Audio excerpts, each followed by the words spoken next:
मित्रांनो, आज आहे रविवार 4 ऑगस्ट, दीप अमावस्या आणि आखाडाचा शेवटचा दिवस. पुण्यामध्ये सतत मुसळधार पाऊस सुरू आहे. रस्त्याची एकदम चाळण झालेली या ठिकाणी आपल्याला पाहायला मिळून येईल. हा आहे सातारा बँगलोर हायवे. काय अडचणी असतात प्रवास करताना हे आपण पाहू शकताय. वाहने व्यवस्थित चालवली पाहिजे, एका साईडने चालवली पाहिजे. जर तुम्ही हळूनी चाललेला असाल तर तुम्हाला इंडिकेटर देऊन या ठिकाणी गाडी चालवता आली पाहिजे किंवा इंडिकेटर दिला पाहिजे. कारण समोर येणाऱ्या वाहनांना माहिती नसतं की तुमची जी लेंथ असते ती लेंथ तुम्ही कशा प्रकारे तोडता. तर ज्या लेन मधून तुम्ही चाललाय त्या लेन मधूनच तुम्ही प्रवास करावा. लेन तोडण्याचा प्रयत्न करू नये. कारण आणि ओव्हरटेक करत असताना तुम्ही नेहमी राईट साईडनेच ओव्हरटेक केलं पाहिजे. रस्त्यावर तुम्ही बघू शकता पाणी आहे साचलेलं, गुडघावर पाणी रस्त्यावरती साचलेलं आहे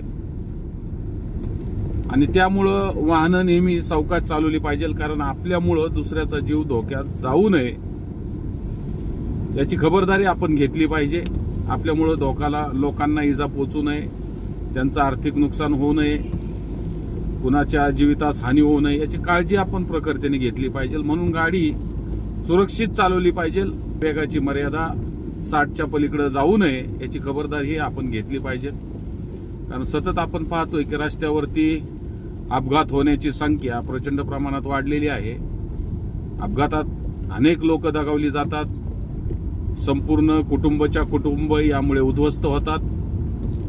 म्हणून आपल्याला विनंती आहे की वाहने चालवत असताना आपली स्वतःची आणि दुसऱ्याची सुद्धा काळजी आपण केली पाहिजे. पावसाचे दिवस आहेत, रस्त्यावरती भयंकर तुफान गर्दी आहे. ओव्हरटेक करत असताना चारही बाजूंना चहूबाजूंना पाहून ओव्हरटेक केलं पाहिजे. मोठमोठ्या गाड्या असतात, धक्का लागू शकतो. रस्त्यामध्ये खड्डा आला, खड्डा चुकवताना अपघात होऊ शकतो. काळजी घेतली पाहिजे. बघू शकता हे रस्ते कशा पद्धतीने निसरडे रस्ते झालेले आहेत. रस्त्यावरती धुक्यांची चादर पसरलेली आहे. खड्डे आहेत मोठ्या प्रमाणात, खड्डे दिसून येत नाही. तुम्ही बघू शकताय कशी खड्ड्याची चाळण झालेली आहे. खड्डा चुकवत असताना अचानक चाक, हा बघा केवढा मोठा खड्डा आहे. म्हणजे एवढे हे बघू शकताय खड्डेच खड्डे आहेत रस्त्यात. सातारा बँगलोर हायवे अशा पद्धतीनं माती मिश्रित रस्ता झालेला आहे. रस्त्यावरती माती, दगड, गोटे वाहून आलेले आहेत पाण्याच्या ह्याच्यामुळं. टू व्हीलरने तर प्रवास करत असाल तर अत्यंत काळजी घेतली पाहिजे. टू व्हीलरचा प्रवास खूप घातक असतो. म्हणून काळजी घ्या मित्रांनो. कुणीतरी आपली व्याकुळतेने घरी वाट पाहत आहे. कुणाला तरी नितांत आपली गरज आहे. आपल्यामुळं संपूर्ण कुटुंब उद्ध्वस्त होऊ शकतं. म्हणून आपल्याला विनंती आहे की मित्रांनो, भान ठेवा.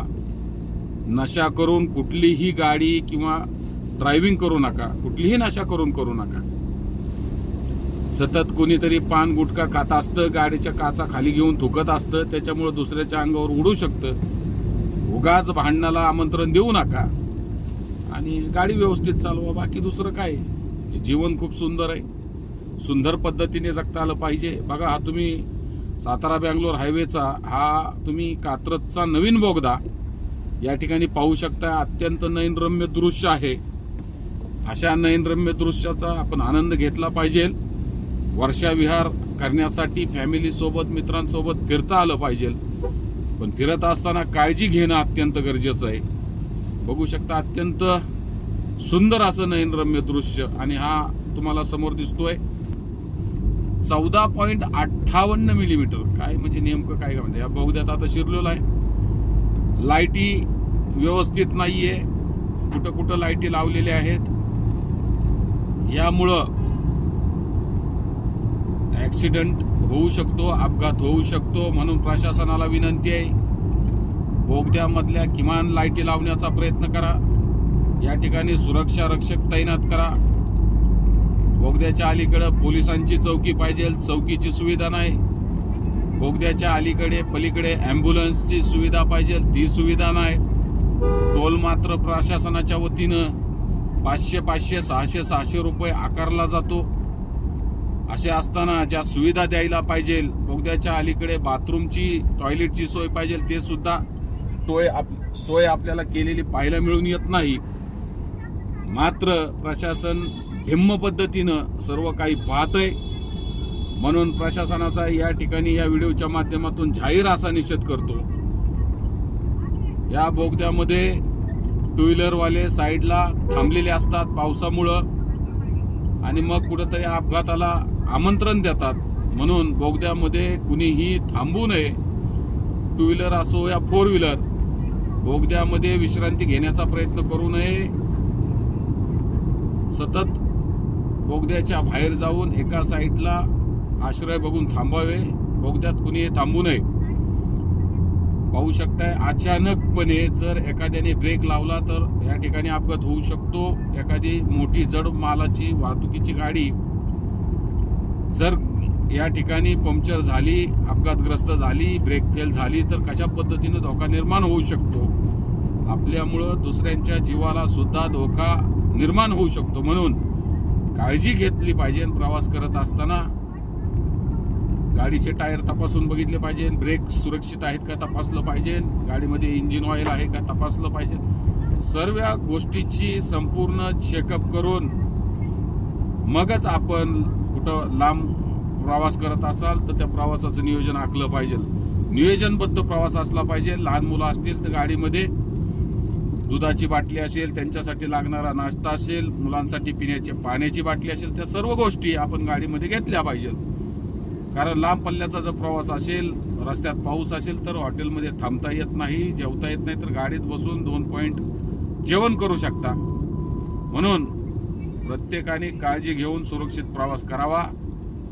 या संदर्भात हा व्हिडिओ बनवण्याचा प्रयत्न केलेला आहे. प्रबोधन करणं आपलं काम आहे. म्हणून बांधवांनो, या चॅनलवरती जर पहिल्यांदाच आलेला असाल तर अविनाश मोहिते ऑफिशियल यूट्यूब चॅनलला आपण लाईक करावं, शेअर करावं, मोठ्या संख्येनं सबस्क्राईब करावं ही नम्र विनंती. आणि अशा पद्धतीनं आपल्याला एक प्रचार आणि प्रसार करण्याचा प्रयत्न केलेला आहे. यातून आपण काहीतरी बोध घ्यावा ही विनंती करतो आणि या ठिकाणी थांबतो. धन्यवाद. जय जिजाऊ, जय शिवराय.